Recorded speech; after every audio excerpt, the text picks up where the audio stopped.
7:42. Time to stare into space, in fact, with Dylan Storey. Thanks very much to the Auckland Stardome Observatory. Dylan, good morning. Good morning. Good morning. On this amazing week where we can marvel at the ability of engineers and scientists to put men in space, but also extract them out. Of course, with the end of the shuttle mission, we're relying on the Russians and their capsules, I suppose, that they plummet to Earth. And the first one came back this week with 3 astronauts inside. Yeah, the Soyuz capsule is the one that's transporting to and from the space station these days. And, of course, the Russian space mission had a bit of a hiccup. I think it was around mid-August where one of the automatic ships going to the space station failed on launch. So yeah, it was a bit worrying because there's all these people living there on the ISS, and with the retirement of the space shuttles and relying on these Russian craft, then it was a bit worrying that one of them crashed on launch. Yeah, I tell you what, these things are tiny though, aren't they? The Soyuz, yeah, they're not. They're tiny compared to the space station. Yeah, I mean the space shuttle. The space shuttle used to carry whole space station modules up, but the Soyuz are, I think they fit 3 or 4 people. Yeah, and there is one that's permanently docked to the space station as a lifeboat. So if something goes wrong, they all scramble to jump in the Soyuz. And I guess there's a pretty epic game of rock scissors paper to get to see who goes in it. Yeah, and who's the hero stays behind. So anyway, that's good news. Obviously, there's no worries for those astronauts up in the space station. They can get home.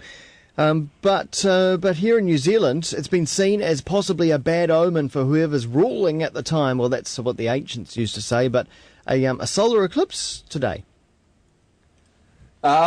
Yes, solar eclipse visible from New Zealand. A partial solar eclipse at least, but not from Auckland. But never mind, because we're not Auckland biased. Sure. Yeah. South Island is the best view, or you will get a view. I mean, an eclipse of the sun, you can obviously see it from. You can obviously see the sun from all around the world. Yeah.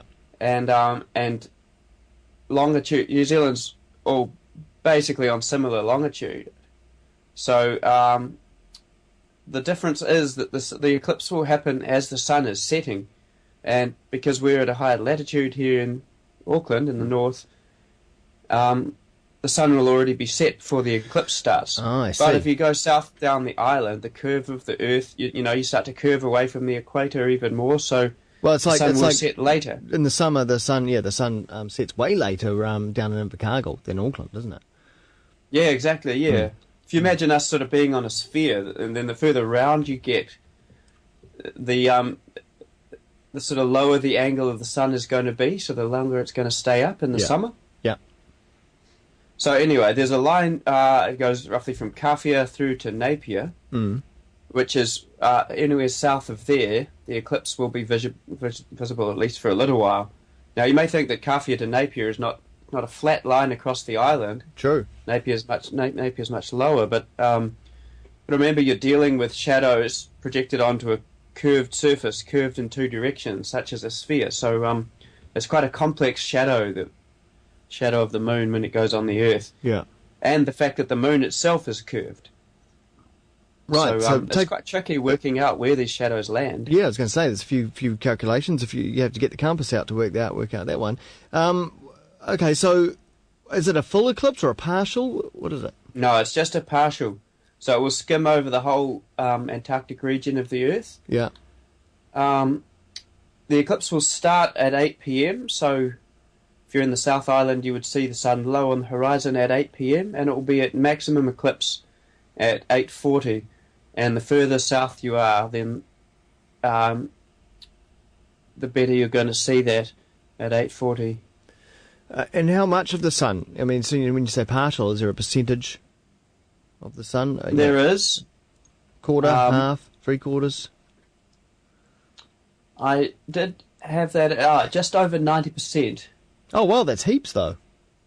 Yeah, it is heaps, but 90% when you're talking about eclipses is very different from 100% because when you get 100% blocked out, it has a very different effect, when you're completely in the shadow of the moon. But it should be quite obvious, though.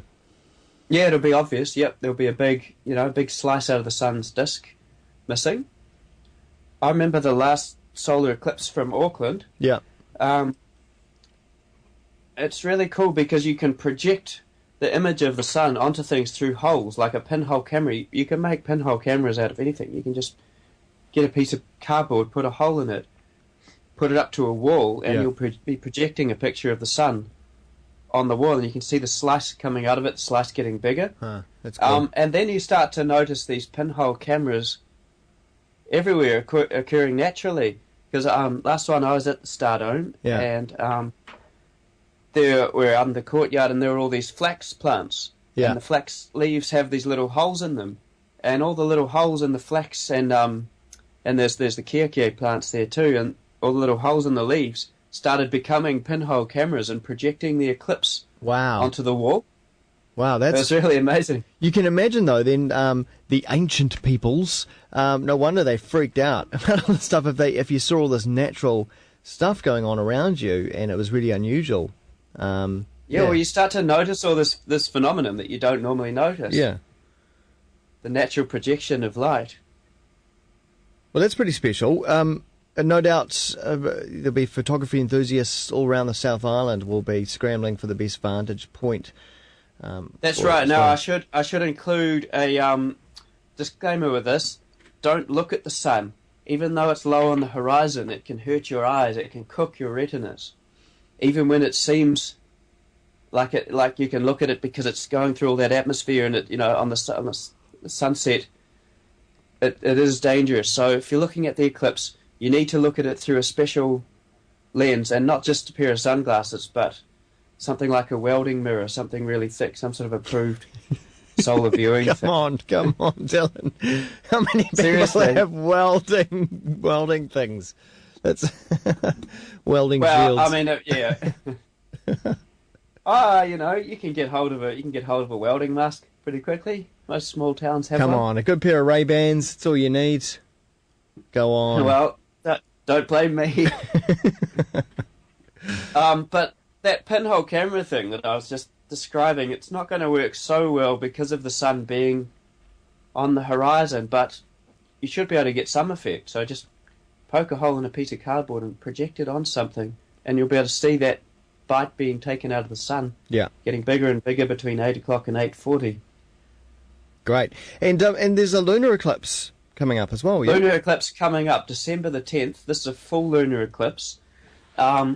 Visible from Auckland and the rest of New Zealand. It's going to happen at 12:30 a.m., so almost midnight, which is, because it's in opposition, it's basically the best time to see the eclipse.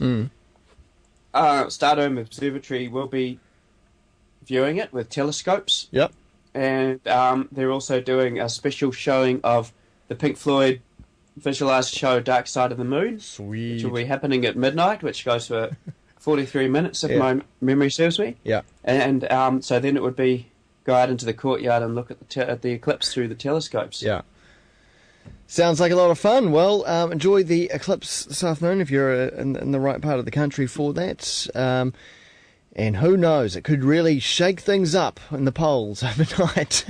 Yeah, bad omen for leaders, eh? We'll see. Yeah, we'll see. Dylan Storey, thanks very much to the Auckland Stardome Observatory. Continue the conversation with Dylan on Twitter, twitter.com/Dylan Storey. Cheers, see you next week. Here's a shape shifter.